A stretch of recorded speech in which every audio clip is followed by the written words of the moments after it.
Welcome to week 13 of Digital Electronic Circuits course on nptel. I am your instructor Sachin from the Indian Institute of Science.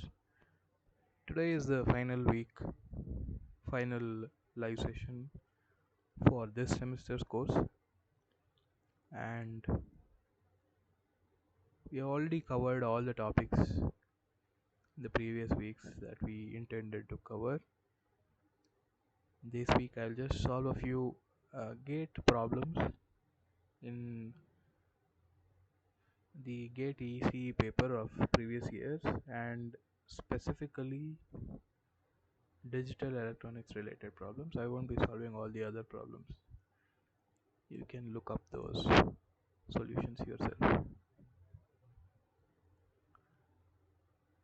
This is just to give an idea of how digital electronic questions will look like in competitive exams. So we'll start from GATE EC 2024 paper.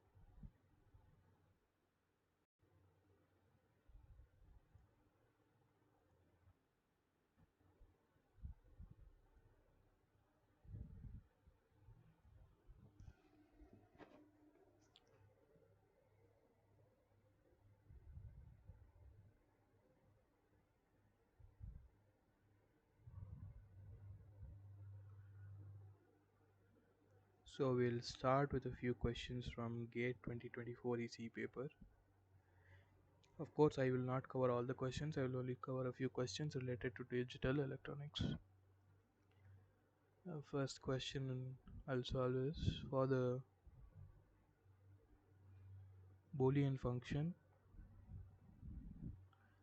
f of abcd is summation of minterms 0 2 5 7 8 10 12 13 14 15. The essential prime implicants are dash, and they've given 4 options. I won't write down the options, I'll just give the solution. So to find out the essential prime implicants, we'll need to first draw a K map and fill it with ones and zeros. Then we'll group the terms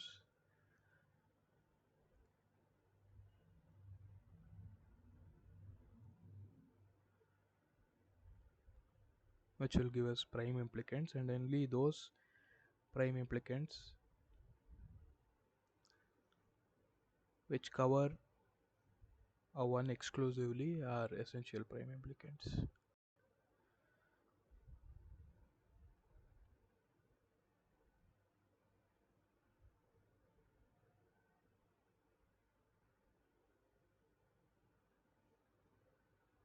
So 0 is this cell, this is 2, this is 5, 7, 8, 10, 12, 13, 14, 15. So first, to form the prime implicants, we form the largest groups possible. That is, a prime implicant won't be covered by a larger group of ones. So we can form one quad like this, taking only the ones in the corner, and this in itself is not covered by a bigger prime implicant, bigger group, so it's a prime implicant. And we have one more quad, and we have a third quad.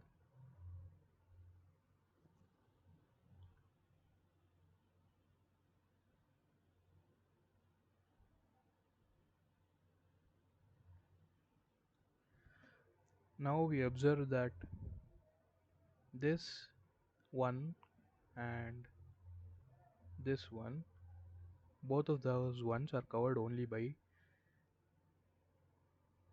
this particular prime implicant and none of the other prime implicants. So this quad is an essential prime implicant.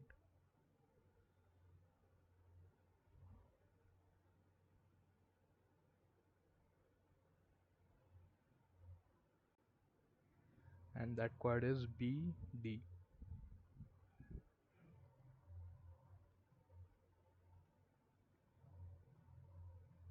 And similarly, this one and this one are covered only by this pink colored prime implicant and no other prime implicants. So this is also an essential prime implicant, and it is B bar D bar. The third group that we have here, this quad, it's not an essential prime implicant because suppose you take any of the ones in it. If you take this one, that one is covered by the blue quad, so you don't need this particular quad to cover that one. Similarly, this one is also covered by the blue quad, so you don't need this black quad to cover that one. If you consider this and this one, then you had another option to form a group. You could have formed a quad in this way. So you could have covered those ones using, this is also a prime implicant, so you could have covered these two ones either with this orange prime implicant or with the black prime implicant. So neither of those are essential prime implicants. So the only essential prime implicants in this problem are BD and B bar D bar. So answer is BD B bar D bar. We'll go to question 2. Let me see which of these is related to digital electronics.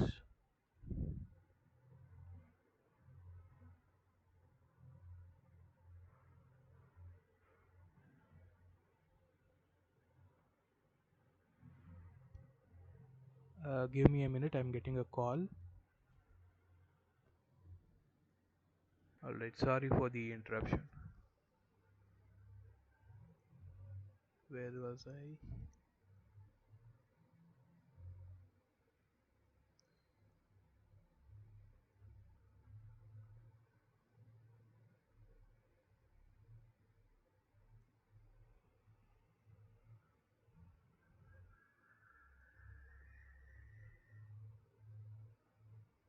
There don't seem to be too many digital electronic circuits based questions in this year's paper.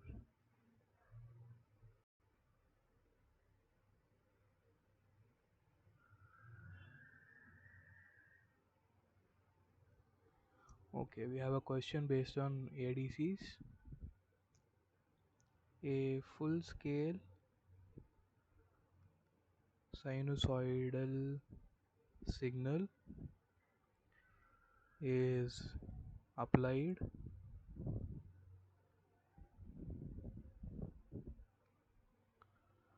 to a 10-bit ADC. The fundamental signal component in the ADC output has a normalized power of 1 watt and the total noise and distortion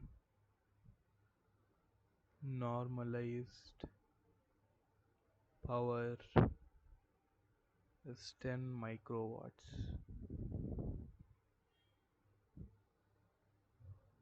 The effective number of bits rounded off to the nearest integer of the ADC is okay.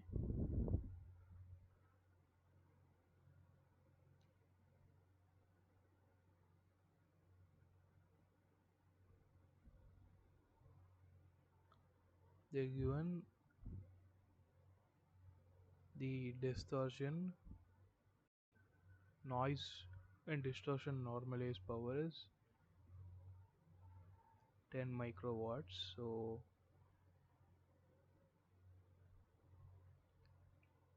S over N is 1 over 10 into 10 power minus 6, which is 10 power 5. And if you write the signal to noise ratio in, so here this is the signal power 1 watts they were given, normalized power. N is the noise power 10 microwatts, that is 10 into 10 power minus 6 watts.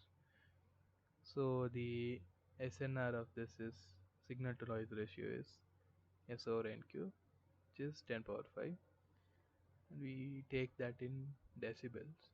To take it, to write it in decibels, you log to the base 10 and multiply it by 10.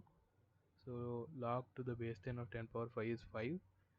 10 into 5 is 50 dB. So to find the effective number of bits, you have this formula: 1.76 plus 6.02 base n is the SNR, which is 50, and from that you can find n to be somewhere around 8. So 50 minus 1.76 is around 48, divided by 6 is around 8, which is approximately 8. So rounding off, it will be 8 point something. Rounding off, the effective number of bits is 8 bits. So the answer is 8.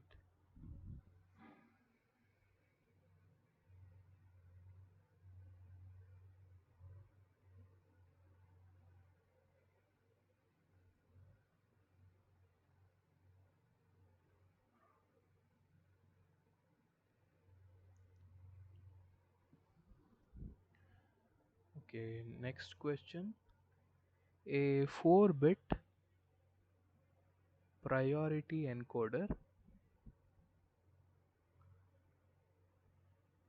has inputs D3, D2, D1 and D0 in descending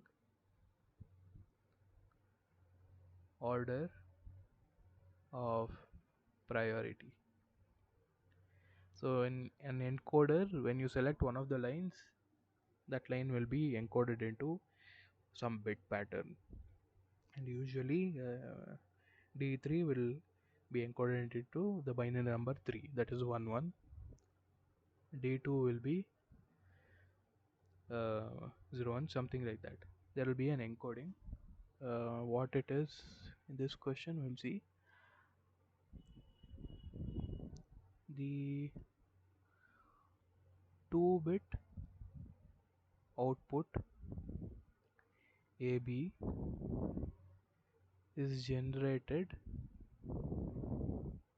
as 0 0, 0 1, 1 0 and 1 1,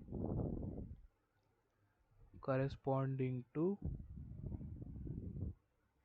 inputs D3,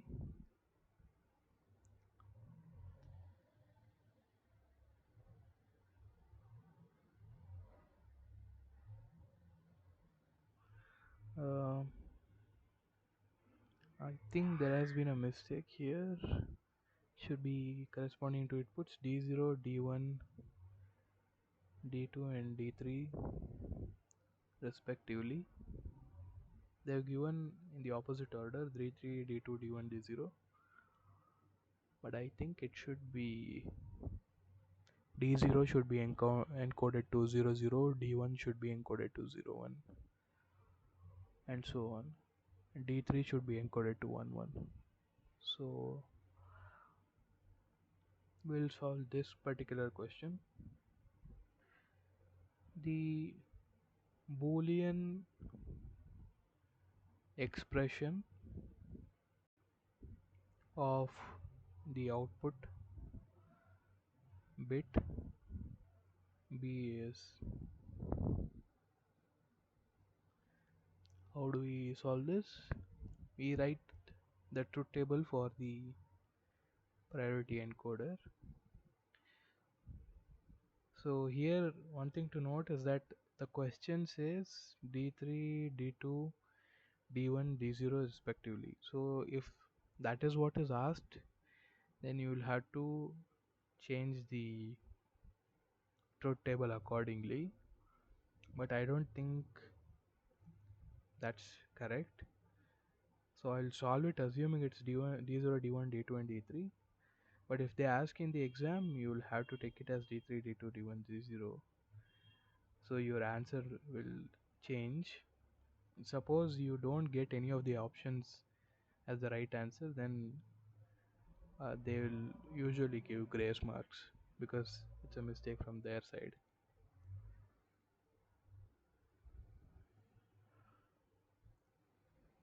So here I am changing the question slightly to make it more standard. So if D0 is the only line that is high, then it should encode to 00. If D1 is high, then regardless of value of D0, it should encode to 01. If D2 is high, regardless of value of D1 and D0, it should encode to 10. D3 is high, regardless of value of D2, D1, D0, it should encode to 11. So according to the original question, this should be D0, D1, D2, D3. Okay, but I think there has been a mistake, so I'll solve with this, but in the exam you'll have to change it accordingly. Okay, now you have the truth table,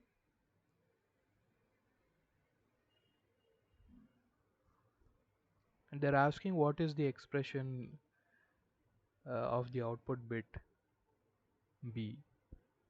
So when is B going to 1?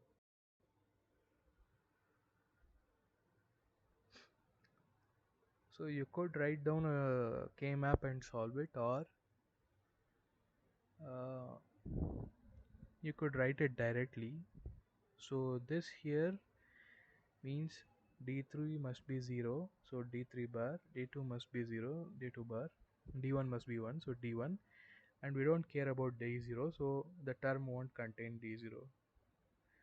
Or it could be this term, which is D3, and we don't care about D2, D1 and C0. So B can be written in this way, and then you can use the distributive law. This can be written as D3 bar plus D3 uh, into D2 bar D1 plus D3. This addition can be split over this AND operation. So D3 bar plus D3 is just 1, therefore this will turn out to be D1 bar D2 bar D1 plus D3. That is the Boolean expression for B. Suppose the question that they have given, it is actually correct, and they have intentionally changed the order of the lines. Let's say it says D3 is encoded to 0 0, so, and D2 is encoded to 1 0, D1 is encoded to, no, D2 is encoded to 0 1, D1 is encoded to 1 0, and D0 encoded to 1 1. If it was like this, then simply in this expression you would get, instead of D3 it would be D0 plus D2 would change to D1, D1 bar D2. And if you look at the options that they have given, this option is not there. So there is a slight mistake in the question, is what you can assume, and you can change this and write the correct answer. But in such cases, if there is a mistake in the question, then they will give you marks for that even if your answer is wrong.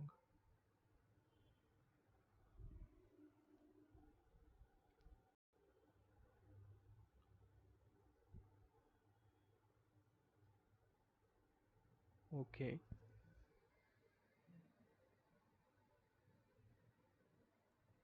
Let's see if there is anything left in the 2024 paper. Anything? Okay.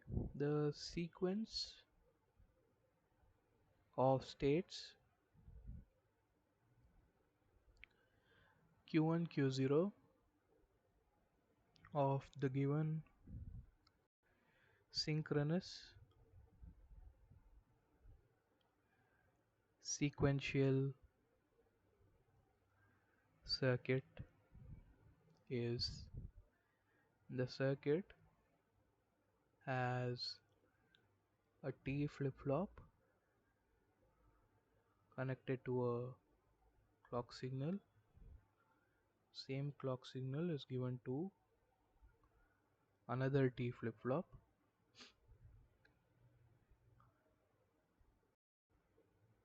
and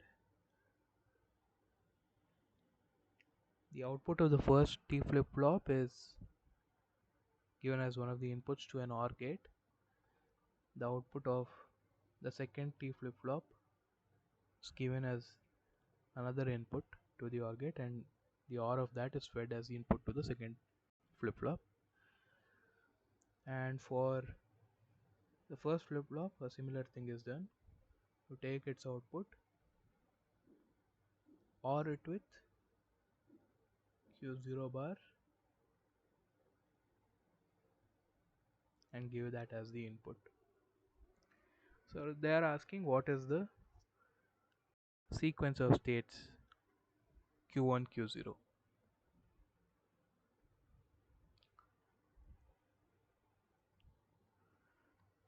So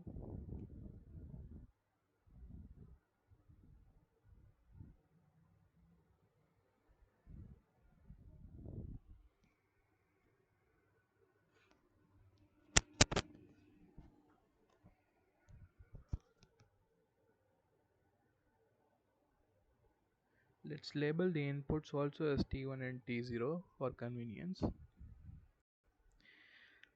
Let's write down the present state Q1 Q0. Then based on that we'll write down the inputs T1 T0, and then the next state Q1 Q0, say this is at time n, this is at n plus 1. So let us assume that it starts out at 0 0. After, okay, now when Q1 and Q0 both are 0 0, this is 0 and this is 0, so T0 is 0.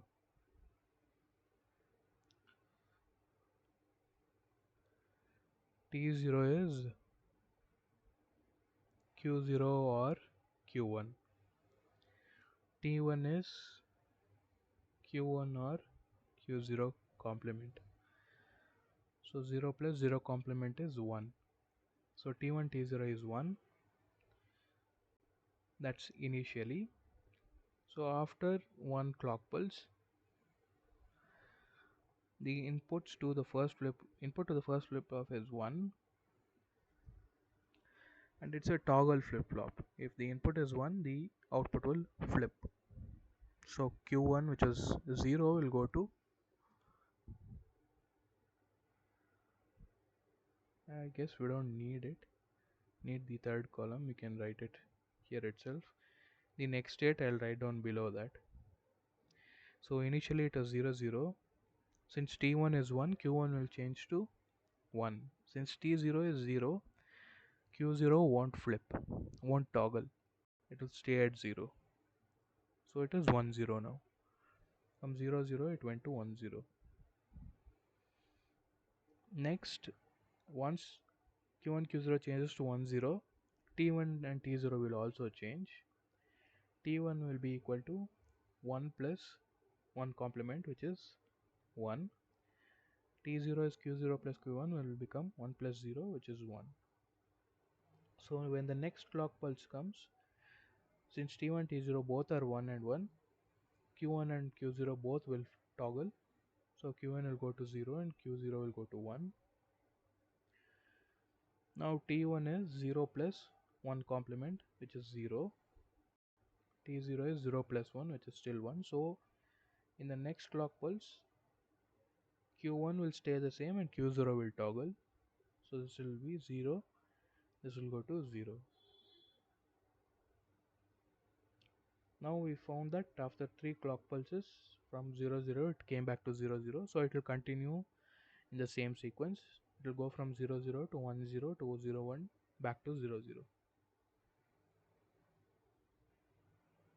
So the sequence of states is 0 0 1 0 0 1 back to 0 0. If you give one more clock pulse, it will go to 1 0 next, and it will go on.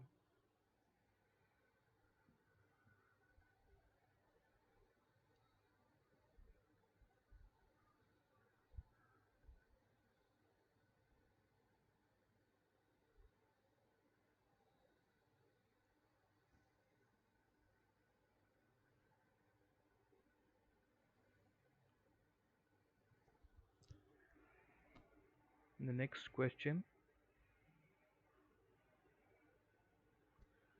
the propagation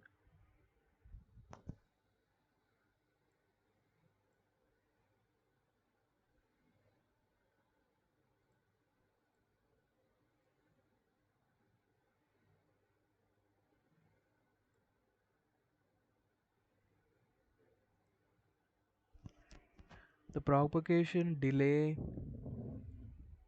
of the 2:1 mux shown in the circuit is 10 nanoseconds.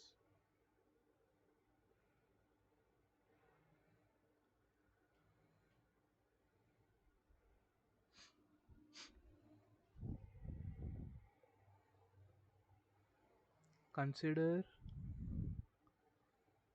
the propagation delay of the inverter as 0 nanoseconds. This is the circuit.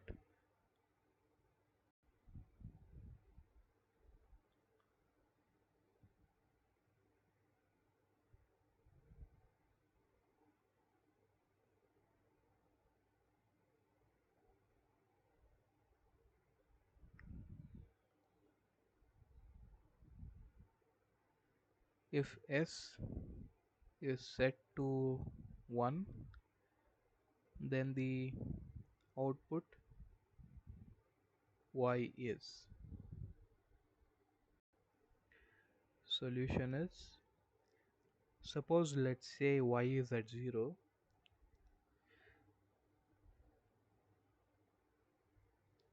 then the input 1 of the mux, input 0 is 0 and input 1 is 1. Now when s is equal to 1, it will select the input 1 or this input and send that to the output. But there's a delay of 10 nanoseconds. For 10 nanoseconds, the change in output will not be reflected. The change in input will not be reflected at the output. So this one after 10 nanoseconds will come as the output of the mux. So say initially it was at 0, it will stay at 0 for 10 nanoseconds and then it will go to 1, right? Now what will happen? This is changed to 1, so this will also change to 1, this will change to 0, and s is still set to 1. So this input is still selected and that has changed to 0. Now this 0 should come as the output y, but this will only happen after the delay of 10 nanoseconds of the mux. So for 10 nanoseconds it will stay at 1 and then it will go to 0. This keeps happening again and again and you will get a square wave. So y is a square wave of time period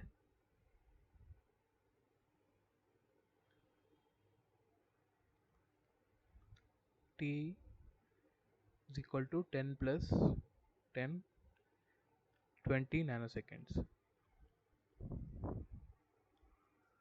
If they asked you in terms of frequency, it will be 1 over t, 1 over 20 into 10 power minus 9, which is 1000 over 20 megahertz. Mega is 10 power 6, which is 50 megahertz.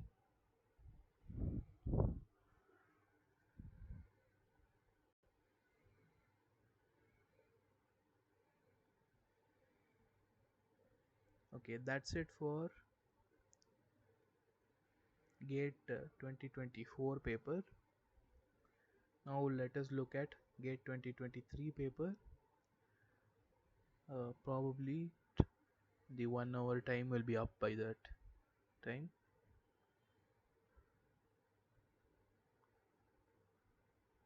I plan to do 2022 paper also, but this is just a 1 hour session, so I probably won't have time for that.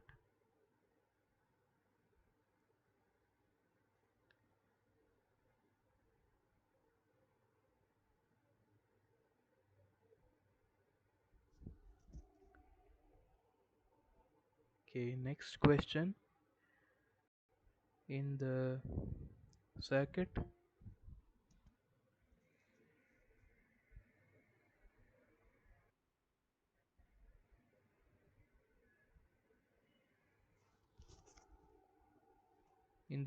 shown below, P and Q are the inputs. The logical function realized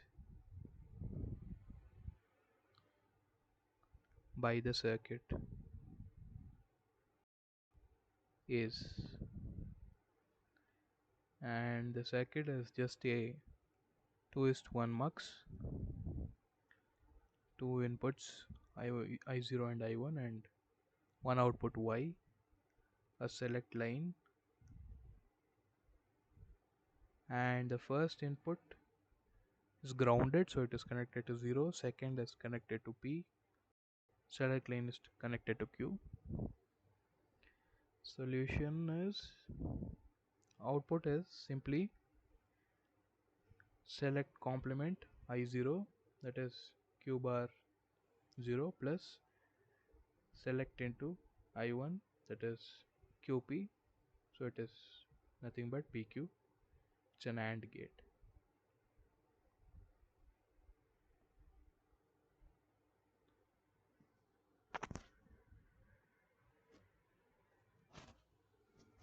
Next, the synchronous sequential circuit shown below works at a clock frequency of 1 gigahertz. The throughput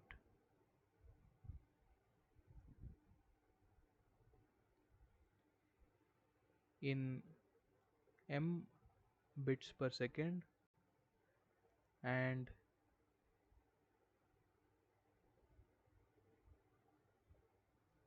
the throughput in megabits per second, and uh, I think it's megabits. Yeah, it's megabits. And the latency in nanoseconds, respectively, are. And the circuit given is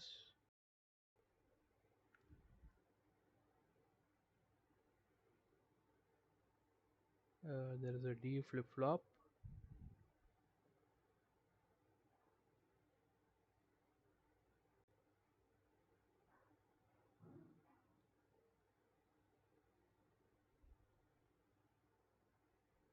3 D flip flops, D0, Q0, D1, Q1, D2, Q2, and the output of the first flip flop is fed as input to the second, output of the second is fed as input to the third, and this is some serial input that you send. This is the serial output that you get, and there's a clock connected to each of the flip flops of 1 gigahertz. That is the circuit.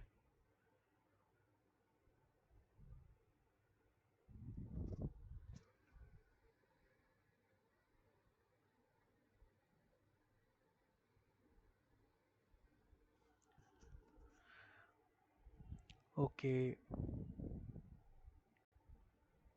so first they have asked us to find the throughput in bits per second, that is, in 1 second how many bits can you give out as the output. That's just the throughput, number of bits that you get at the output divided by the time. And in this case what happens is, once the input after one clock pulse will come as the output at Q0, which will again be the input of the second flip flop. After one clock pulse it will travel as the output of the second flip flop. After one more clock pulse it will come out as the output of the third flip flop, and after that, by this time, the second input bit would have come as the output of the second flip flop. So in the next clock pulse the second bit will come out. So for each clock pulse there will be one bit of input that is coming out as the output. So it says that the clock frequency is 10 power 9 hertz. That means there are 10 power 9 cycles in a second. That means there are 10 power 9 bits per second. So throughput is simply 10 power 9 bits of output every second. In megabits per second it's 1000 megabits per second. That is straightforward. Next thing is the latency. Latency is simply, if you give an input bit, how long will it take for it to come as your output. So here we saw that it takes 3 clock pulses. If there are n flip flops, then this is a serial in serial out type of circuit. So there are n flip flops, An input bit will come out as the output after n clock cycles. So the latency is n into time period of the clock pulse,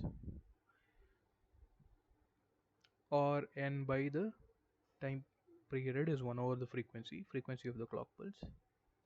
Here n is 3, so it's 3 over clock pulse frequency is 10 power 9 seconds, it is nothing but 3 nanoseconds. So the throughput and the latency in megabits per second and nanoseconds are 1003.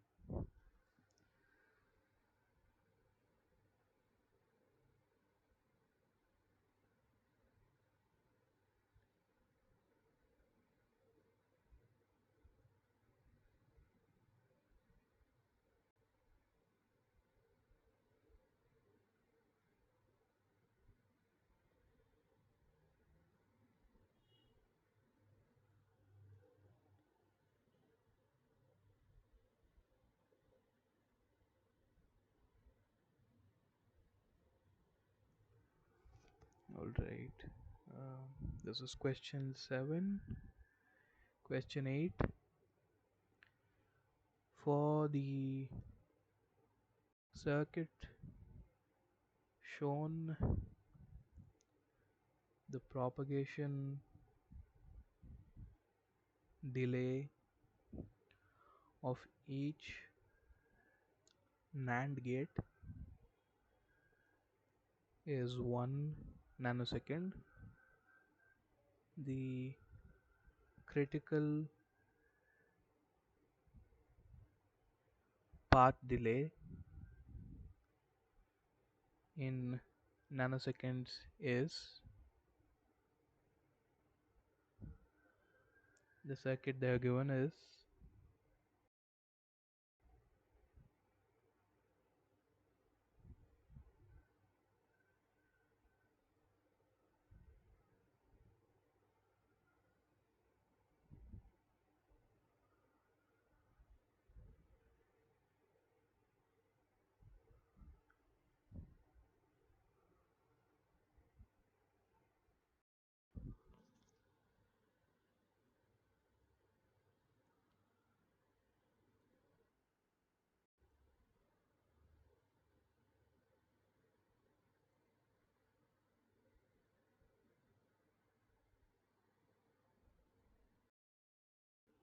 so here they are asking us for the critical path delay, that is the part that causes the most delay, and the delay in nanoseconds.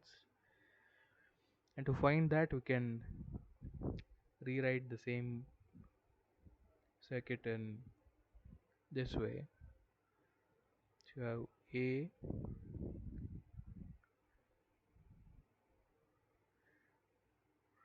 this is Q. Q is fed as all these inputs. The other input is B, so you'll get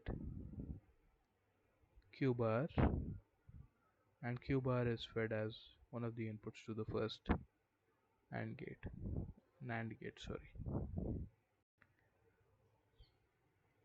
So the critical path delay is simply the delay caused this path, so it would be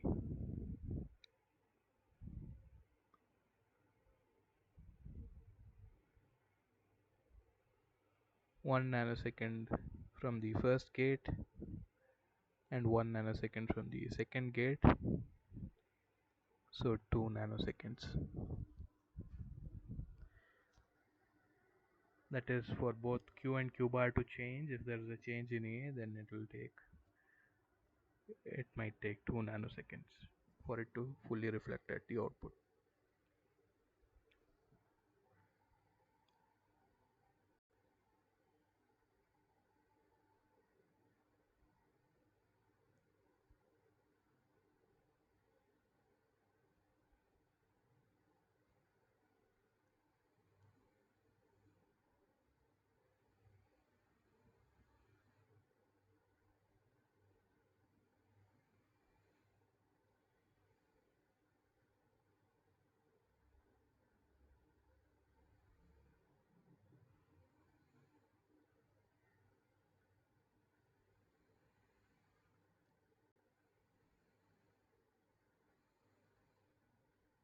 There don't seem to be any more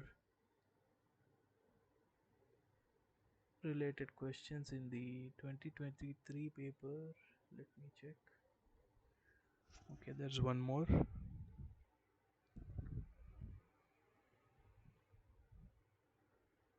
In the given sequential circuit, initial states are Q1 is 1, Q2 is 0. For a clock frequency of 1 megahertz, the frequency of signal Q2 in kilohertz is, and the circuit, there's a D flip flop connected to clock of 1 megahertz. The Q bar output of that D flip flop is connected as the input to the second D flip flop,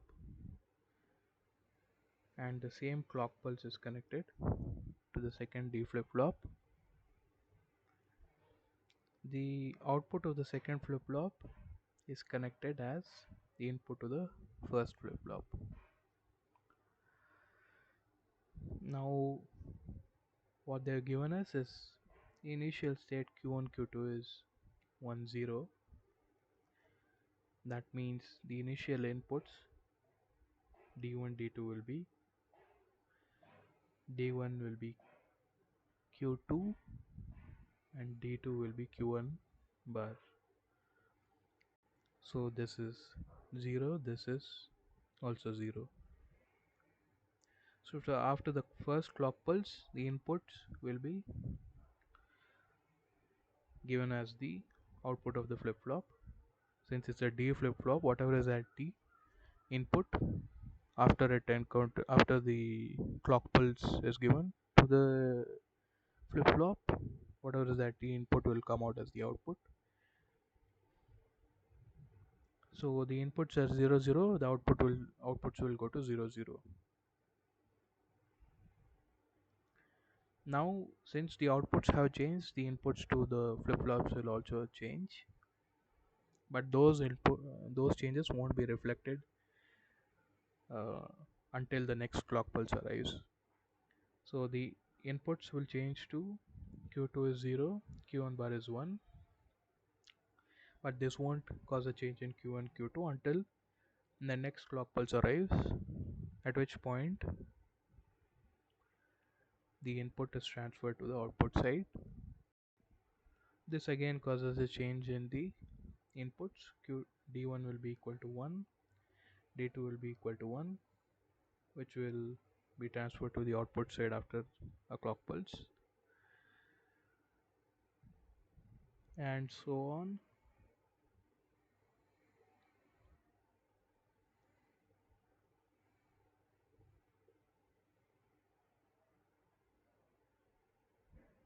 Now at this state it will come back to 0 0. Actually it has already come back to 1 0, so that should be enough. It started out at 1 0, it's back at 1 0 after 4 clock pulses.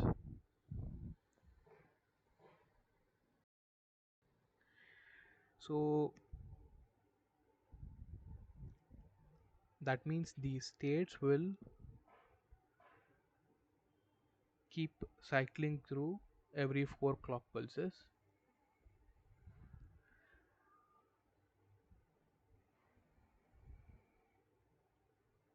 So the frequency of Q2 in this case will be a quarter of the frequency of the clock signal itself. So the frequency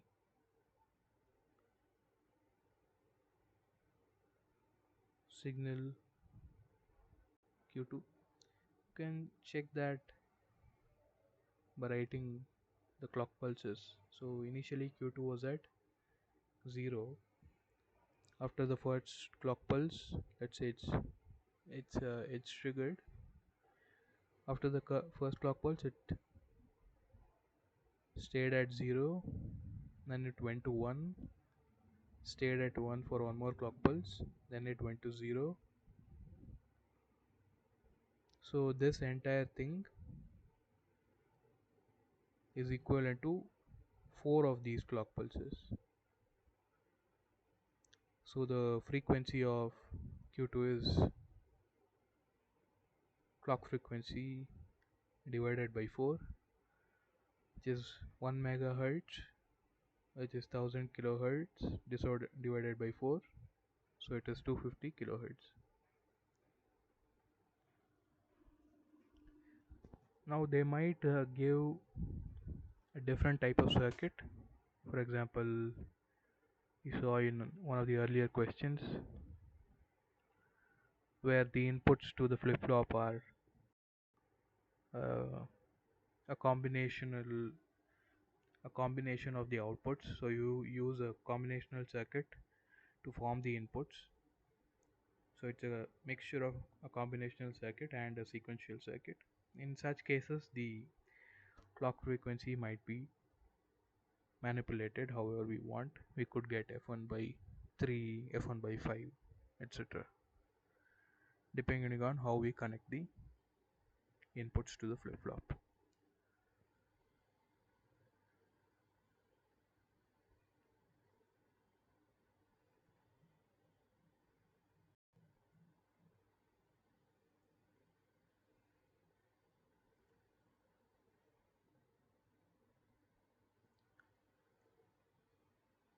Okay, that is all for gate 2023 paper. I will solve one or two questions from 2022 paper and I'll be done with the session.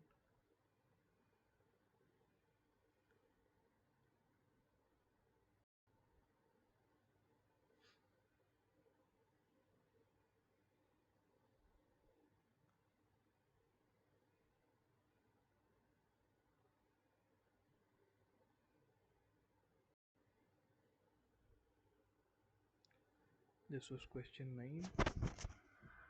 I'll do one more question, and as usual that will be 10 questions for the session.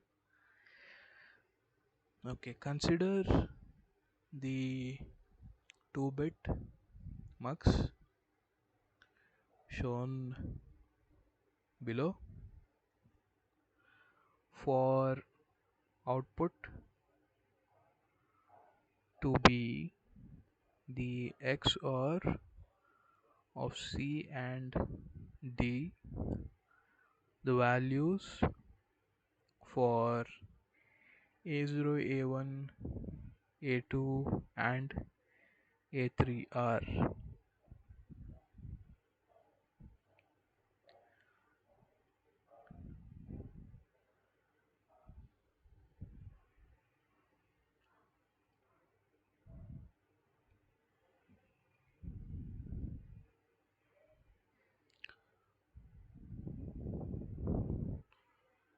two select lines, because there are 4 inputs and the select lines are connected to C and D.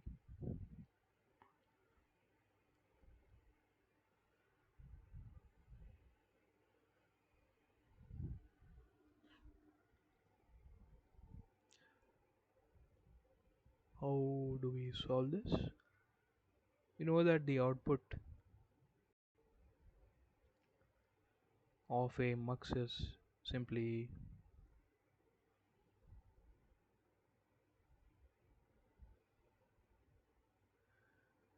S1 bar S0 bar A0 plus S1 bar, or I could directly write it in terms of C and D. So it's C bar D bar A0 plus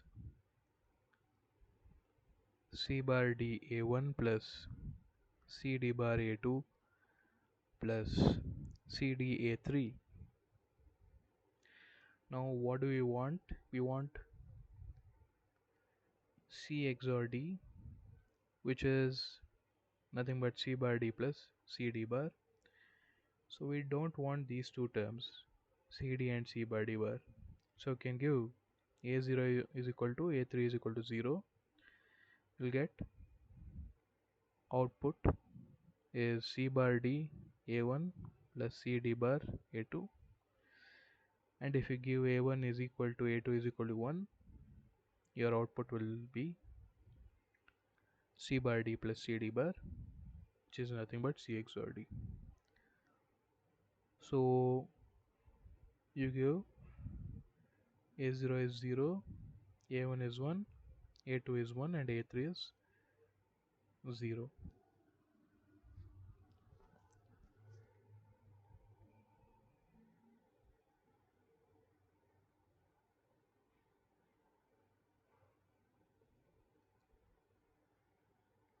So this method of doing it,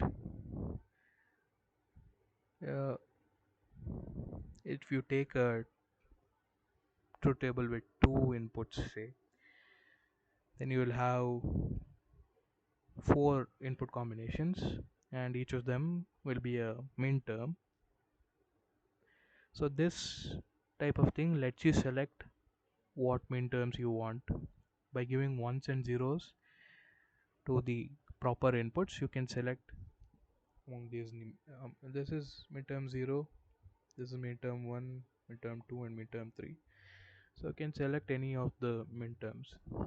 So since you can select any of the midterms and you will get a sum of midterms type of expression, you can realize any two input boolean function by using the input variables as the select lines and giving ones and zeros as the inputs. So if you have a larger mux with more select lines, if you have 3 select lines, you could do this to realize a 3 variable function. If you had 4 select lines, you could realize any 4 variable function. So you can realize any function that you want as long as you have the enough number of select lines. But of course, while practically implementing it, you might not do this.